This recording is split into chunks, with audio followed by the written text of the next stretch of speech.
C'est à nous. Gabriel Attal, bonjour. Bonjour. Nous gardons l'image. Vous avez vu? Enfin, vous étiez au courant. Oui. Oui, vous étiez au courant. Je vais pas vous mentir. Ah, vous n'allez pas me mentir, c'est rue de Romesnil à Paris, je crois. C'est Le ça. président de la République, c'est un café. Oui, c'est un café. Un café avec le Premier ministre, Jean Castex. J'aimerais bien savoir ce qu'ils sont en train de se dire. Ah, on aimerait tous. Vous le savez? savoir. Non, Ça, Gabriel, je ne sais pas. Gabriel Attal, vous, non? Mais en non, tout cas, vous êtes certain, vous êtes certain. En tout cas, elles font plaisir, ces images. Pas uniquement pour le président et le Premier ministre, mais Oui. ce qu'on voit depuis ce Bah, c'est matin. un peu de la com, quand même. Non, mais ce qu'on voit Oui. depuis ce matin, ces images des Français qui retournent sur leur terrasse, et puis de tous ces Français qui travaillent dans les restaurants, les bars, qui peuvent recommencer à travailler, ça fait plaisir. Voilà. Oui, ça fait plaisir, mais c'est une bonne opération de communication, normale. Bah, vous Enfin, savez, oui, logique. Oui, c'est important, c'est aussi un jour Oui. symbolique. Vous savez, aujourd'hui, c'est le plus grand pas qu'on fait vers la vie d'avant depuis plus de 6 mois. C'est extrêmement important ce qui se passe. C'est des centaines de milliers de Français qui peuvent recommencer à travailler, qui étaient empêchés de travailler. Puis c'est la vie sociale aussi qui peut reprendre sur les terrasses de nos cafés, et puis dans nos cinémas, dans nos théâtres. Vous êtes impressionné, là? Non? On voit le président de la République en train de discuter avec un serveur du café. Vous connaissez ce café? Alors je sais pas où Non, c'est, c'est pas où mais c'est. Rue de je Miromesnil, reconnais je un peu crois, la place par là. Beauvau, pas très loin. Donc oui, c'est pas très loin de l'Élysée, c'est de la proche de place l'Élysée. Beauvau. Oui, le président de la République, le Premier ministre sont en train de discuter, si j'ai bien compris, avec le serveur ou propriétaire du café. Voilà, avec cette journée importante, optimisme, envie et prudence en même temps, Gabriel Attal. Oui, bien sûr. Je pense Oui. qu'il ne faut pas se priver de se réjouir. Oui. Parce qu'on revient de loin Oui. On revient de loin et rien n'est terminé. et rien n'est terminé. Ne c'est ce que l'oublions j'allais dire. pas. Et il faut rester vigilant. Il ne faut pas baisser Oui. la garde. C'est pour ça qu'on a un calendrier de réouverture qui est prudent. C'est réouverture prudente, réouverture confiante. Voilà. On fait les choses progressivement par étapes, mais il ne faut pas se priver de se réjouir parce que la réalité, c'est qu'il y a encore 1 mois, 2 mois, on était dans une situation qui était extrêmement difficile. Et d'ailleurs, moi, je me réjouis aussi, je le dis, parce que le choix qu'on a fait et qu'a fait le président de la République avec les mesures Oui. qui avaient été annoncées fin mars, c'est le choix de faire confiance à la responsabilité des Français. Vous vous souvenez, quand on avait annoncé ces mesures, un certain nombre de gens dans l'opposition nous ont dit « Mais attendez, c'est pas un vrai confinement, vous dites aux gens qu'ils peuvent sortir, vous leur faites confiance, ça va pas marcher vos mesures. » Qu'est-ce qu'on voit aujourd'hui? Que la situation s'est améliorée très nettement, qu'elle continue à s'améliorer. Donc on a eu raison de faire confiance à la responsabilité des Français. Je regarde le président de la République, pas de masque, donc on va pouvoir sortir, s'installer en terrasse sans masque. Alors vous connaissez les règles dans les restaurants, c'est important Oui. de les donner pour Oui. les personnes qui nous écoutent. Effectivement, quand vous êtes attablé et que on vous sert quelque chose à boire Oui. ou à manger, vous pouvez retirer votre masque. Et pour discuter aussi. Bah, On ils sont en peut train- discuter sans masque. Quand vous à êtes la en train- terrasse d'un café. Quand vous êtes en train de boire, Oui. par définition, oui. Mais Oui. les règles, elles ont été données. Il y a le port du masque. Parce que d'autres convives portent le masque, je vous vois. voyez, le monsieur, Oui. son café lui avait pas encore été servi. Donc j'imagine Ouais. qu'il va l'enlever, son masque, pour boire son Ouais. café, sinon ça va être compliqué. Oui, non, mais ça, on est bien d'accord. Mais voilà. On est bien d'accord. Ce qui- D'ailleurs, le masque. J'ai une question à propos du masque. Est-ce que le masque sera bientôt... Est-ce que nous serons démasqués bientôt? Est-ce que bientôt, nous n'aurons plus besoin de masque à l'extérieur? Est-ce que vous avez vu que New York démasquait? En tout cas, en extérieur, oui. En extérieur, oui. C'est Bientôt. évidemment le sens de l'histoire et de la vaccination. On Avant protège l'été de plus en plus de Français. Avant l'été? On l'espère. On espère. Non, mais on l'espère, mais si ça continue comme ça avant l'été, si ça continue on tombe le masque. si ça continue à s'améliorer, probablement qu'à l'été, je ne sais pas vous dire exactement quand. Oui. D'ailleurs, Olivier Véran, qui était sur votre antenne lundi soir, ne l'a pas dit. Et moi, je ne peux pas en dire plus que lui. Mais évidemment, dès qu'on considérera que c'est raisonnable et responsable de dire qu'on peut retirer son masque en extérieur, on le fera. Parce donc que nous tout le monde- passerons l'été sans Tout masque. le monde en a marre du masque, ça c'est sûr. Ouais. Nous passerons l'été sans masque. On l'espère. On l'espère. On l'espère fortement. Il faut que ça Gabriel continue à Attal. s'améliorer. C'est aussi pour ça qu'il faut continuer à être vigilant et Oui, à faire des bien efforts. sûr, bien sûr. Alors, j'ai plein de questions à vous poser. Peut-être que le président de la République et le Premier ministre abordent les sujets que nous allons aborder tous les deux. Alors, on a un conseil nous de allons défense rester à avec. 9 heures. Ben oui, vous avez un conseil de défense tout à l'heure. Nous allons rester en image avec le président de la République et le Premier ministre. On ne sait jamais. Hein. Je sais pas. On sait. Non, ils s'entendent bien. Tout va bien. Ah oui, ça, je Ils vous vont rassure. pas se fâcher là et quitter la table. Non, bon d'accord. Gabriel Attal, les soldes prévus du 23 juin au 20 juillet, décalage ou pas? Ça sera décidé d'ici à la fin du mois. Il y a eu une réunion importante hier qui a eu lieu à Bercy avec C'est pour ça que je vous pose la question. Mon collègue Alain Griset, qui est ministre chargé des PME, a rencontré les responsables des fédérations, des commerces, de l'habillement, pour échanger avec eux sur ce sujet, pour recueillir leur avis. Vous avez certaines fédérations qui disent on souhaite reporter les soldes comme ça avait été fait l'an dernier. Puis vous en avez d'autres qui disent c'est important pour nous que les soldes soient maintenus à la date prévue, c'est-à-dire le 23 juin. Donc il a recueilli tout ça. Il va y avoir une réflexion et sans doute d'autres échanges dans les jours qui viennent. Et d'ici à la fin du mois, il y aura une décision qui aura été prise, c'est-à-dire d'ici à la fin de la semaine prochaine. Est-ce que vous pensez qu'il y aura décalage des dates? Très franchement, la décision n'a pas été prise. N'a pas été prise. Et vraiment, ce que je comprends, Jean-Jacques Bourdin, c'est aussi pour ça que c'est parfois compliqué de faire des choix politiques, c'est qu'il y a des opinions qui sont différentes selon les fédérations ou les associations de commerçants. Bien. Et donc, il faut chercher le consensus le plus large possible. Je regarde l'écran en même temps. Hein. Mais je vous regarde et je regarde l'écran en même temps pour voir ce qui se passe. Dites-moi, des contrôles. Est-ce qu'il y aura des contrôles? Parce qu'il y a des jauges. Sur les terrasses, il y a des jauges dans les cinémas, il y a des jauges dans les commerces qui ouvrent aujourd'hui. Est-ce qu'il va y avoir beaucoup de contrôles aujourd'hui? Il va y avoir des contrôles, évidemment. Et puis couvre-feu à 21h. Et couvre-feu à 21h. Il va y avoir, évidemment, pour le couvre-feu, des contrôles qui vont se poursuivre le soir après 21h et jusqu'à 6h du matin. Et puis, évidemment, qu'il y a des contrôles dans les établissements recevant du public pour l'application des protocoles sanitaires. Il y aura évidemment des contrôles. Après, vous savez qu'à chaque fois qu'on a mis en place des mesures nouvelles, on a toujours fait attention à avoir quelques jours de tolérance, parce que la réalité, on ne va pas arriver tout de suite et sanctionner alors que les règles sont en train de se mettre en place, que les choses s'appliquent. Oui.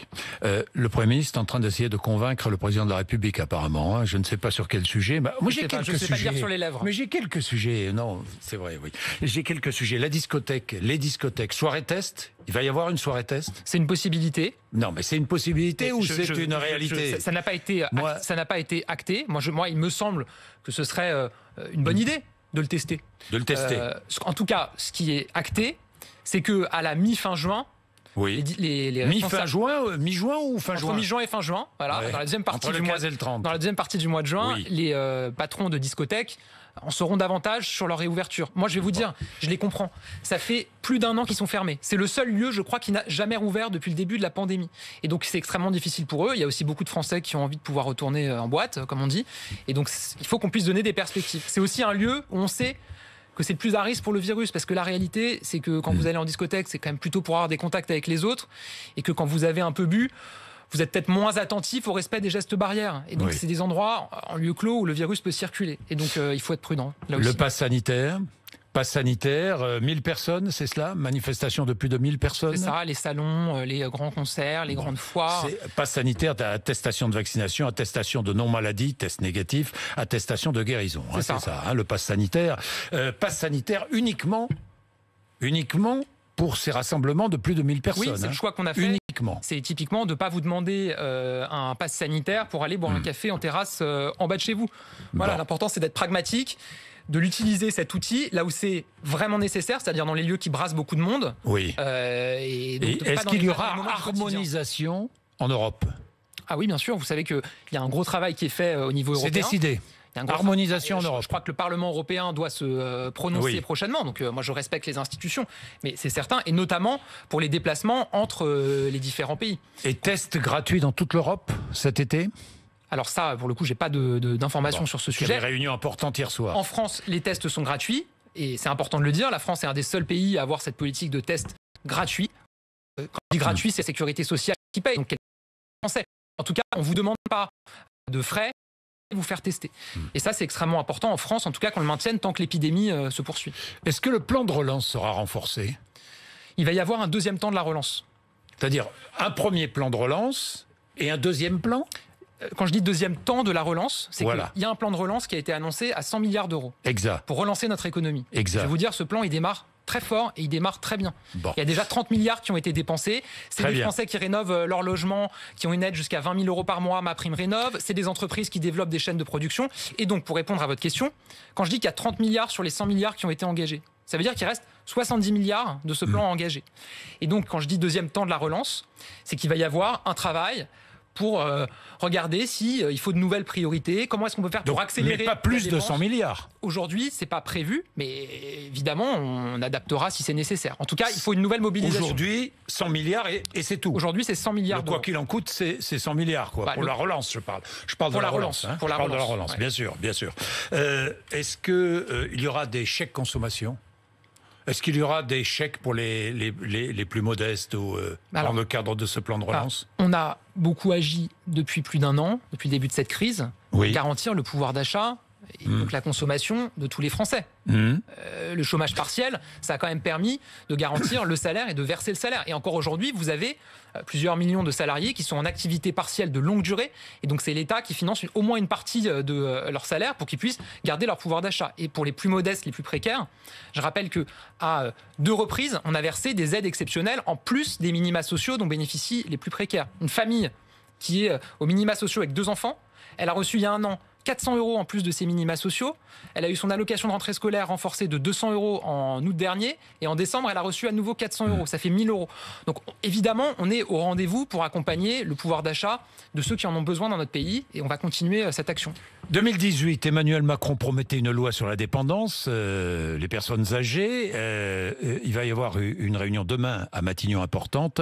Est-ce qu'un projet de loi sera discuté à l'Assemblée nationale après l'été ? Alors, il y a une réunion, vous l'avez dit, c'est un engagement du président de la République. Qui sera tenu avant la fin du quinquennat ? Il y a eu depuis la crise sanitaire. Oui. Et donc, ça a retardé. Ça a retardé. Et forcément, il reste un peu moins d'un an. Oui. Il y a un agenda parlementaire qui est contraint. Donc, il y a des arbitrages à faire, des choix à faire. Ce qui est certain, c'est que là, ce qu'on fait, c'est qu'on se met en situation d'avoir un projet de loi qui est prêt pour être examiné. Ensuite, il y aura une décision qui sera prise. Le projet de loi sera prêt et donc probablement examiné après l'été.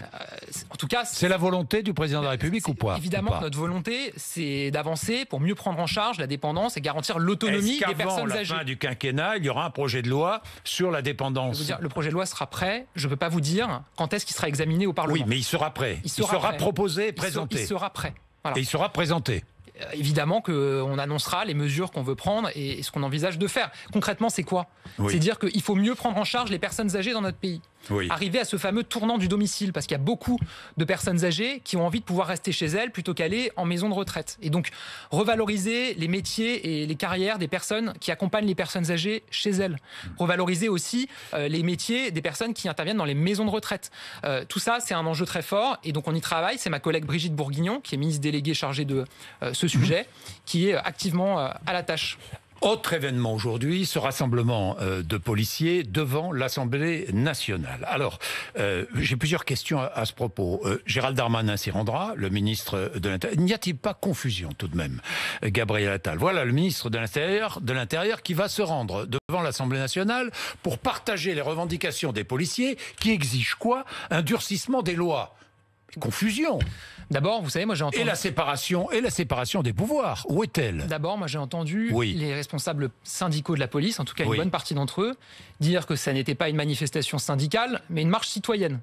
Pour soutenir nos policiers dans leur action du quotidien, alors qu'ils sont régulièrement agressés, attaqués, et qu'il y a, un manque de respect d'un certain nombre de personnes vis-à-vis de nos policiers. Vous avez raison, sauf qu'il va y avoir des discours de policiers, des discours syndicaux.